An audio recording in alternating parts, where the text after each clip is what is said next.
Hi, my name is Dorian Antipa, and I am the bassoonist with the Chinook Winds, which is the wind quintet associated with the Great Falls Symphony, where I also play. I also teach private bassoon lessons and teach bassoon at Montana State University in Bozeman. Today we're going to look at what's inside my bassoon case.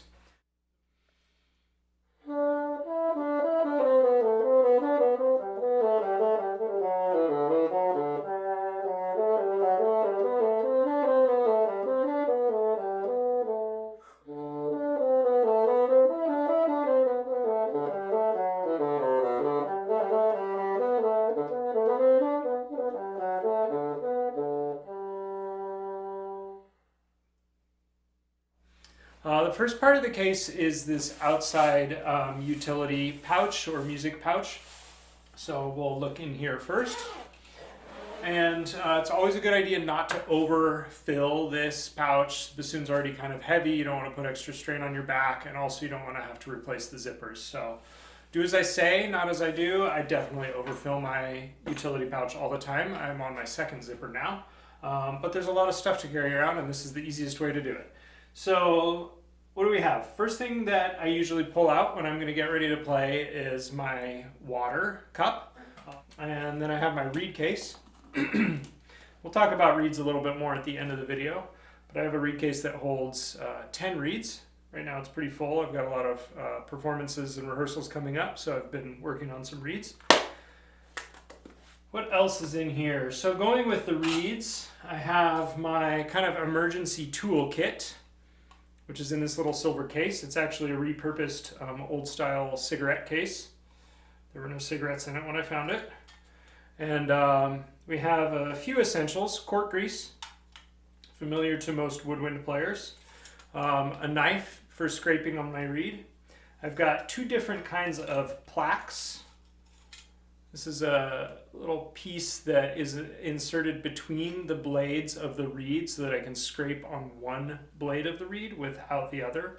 Wires go on the reeds in case I break a wire or need to adjust a wire. I've got extra wire.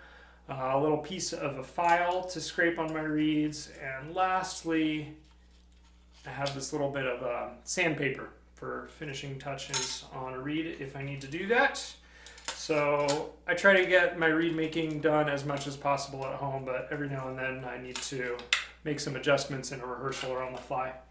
I also have this little sandpaper stick used for extra fine adjustments just at the very tip of the reed. And also for reeds, we have a reamer. This goes in the backside of the reed where the reed attaches to the vocal. We'll learn more about that in a second. It's basically like a drill bit to open up the backside of the reed. More reed tools, almost finished. This is called a mandrel. The reed fits on the mandrel to be worked on. These are just normal cheap pliers that I use to tighten the wires and adjust the reed. Those are all of my reed gadgets, reed tool gadgets. What else do I have? I have a couple ways to hold the bassoon. So when I'm standing in quintet or for a solo, or a lot of times for practice, I'll stand with the bassoon, and I will wear this harness. It goes over my shoulders to distribute the weight pretty evenly. I also have this thing, it's called a balance hanger. This actually attaches to the bassoon to change the way the bassoon is weighted in my hands, change the angle of it. And then when I'm sitting in orchestra or in rehearsal, or if I'm practicing a lot or being lazy and I just want to sit for a while, this is called a seat strap, and this attaches to the bottom of the bassoon to hold the bassoon up. All right. This is like Mary Poppins' briefcase. There's so much stuff in here. This actually is a mute that I made. It has sea creatures on it. There's an octopus and some fish. This goes in the bell of the bassoon just to help kind of dampen the vibrations of the bell. It muffles the sound just a tiny bit. A couple of composers asked for this, and we played a wind quintet that required one of these recently, and now that I'm finished with that, I actually don't need this anymore. So good to have a tuner. This is a tuner and metronome, so always have one of those on hand. Always try to have a couple of pencils for rehearsals, always important to have. still in the middle of a pandemic, so I've got some emergency masks in case I forget one and need one in rehearsal. And earplugs are really great to have in rehearsal, in orchestra rehearsal or band rehearsal. If there's a brass player behind you, you want to get a shield up behind you and also have earplugs on hand to help with that. I have a meal bar, granola bar wrapper in here. It should be full, but I guess I got hungry in rehearsal, so I ate it and I need to replenish it. I always like having at least one or two of those on hand in case I get hungry in intermission or between rehearsals. And some business cards. So that's what I have in the outside pouch of my case. Let's take a look on the inside now.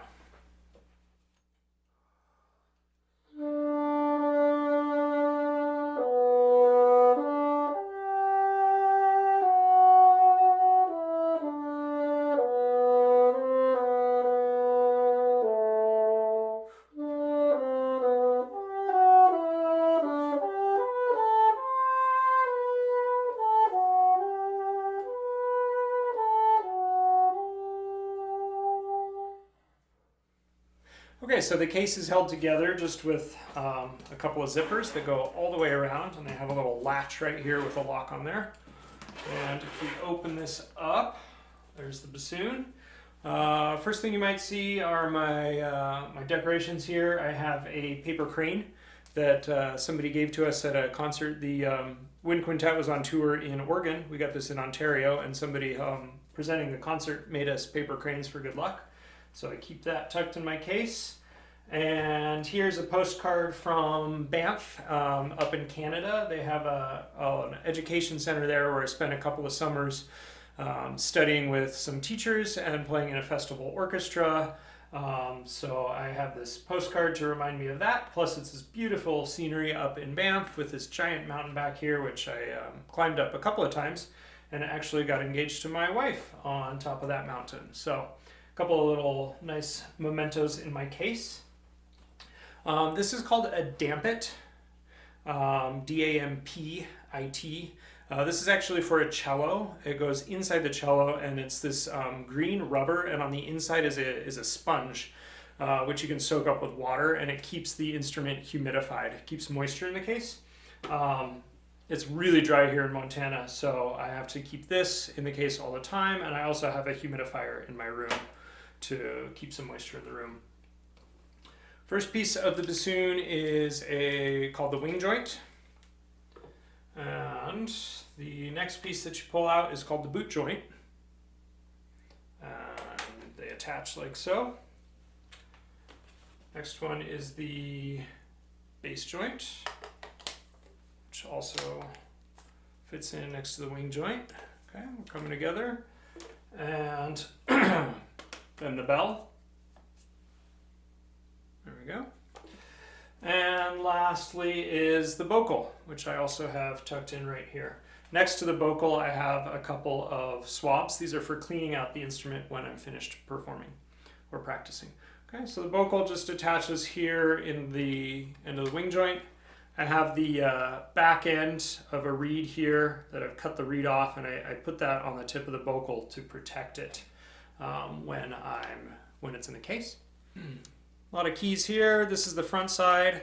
On the back side, there are even more keys. So there's 4 for my left thumb. Again, the front here, these are the tone holes. And then if you flip it over, I've got 9 keys on the back for my left thumb. 4 for the right thumb, 9 for the left thumb. And this particular instrument is a Heckel bassoon. It's a 6000 series, so it was made in was made in 1927 in Germany. I'm gonna put this to the side, and then we'll take a quick look at the reed table, and we will be finished with what's in my case today.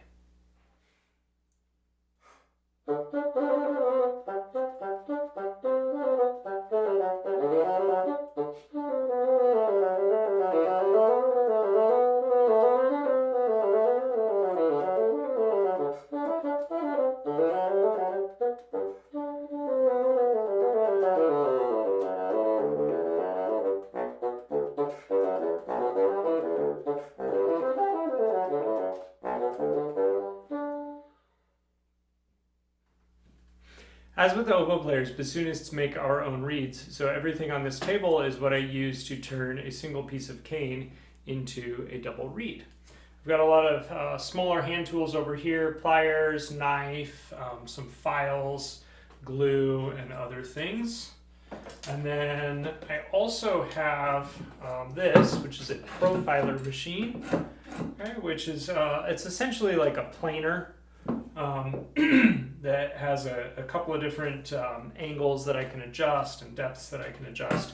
And that planes the top of this piece of cane down, and that's what's going to eventually become the part of the reed where, which is called the blade, which is what you actually put in your mouth to vibrate. And I also have another one of these profiler machines called a tip profiler, and it does basically the same thing that this one does, except it's for at the end of the reed when you're just finishing the blades to make them a little bit more refined so that they'll play better. I've got a micrometer. This measures to the 1,000th of a millimeter.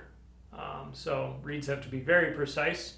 So I can put the reed on that little peg and then use this dial to measure exactly how thick it is. Some string for wrapping my reed. And that's about it in a nutshell for the reed making. Thanks for watching this video on what's in my case. I hope you found it interesting, and if you have any more questions about the bassoon or playing bassoon, please feel free to get in touch with me.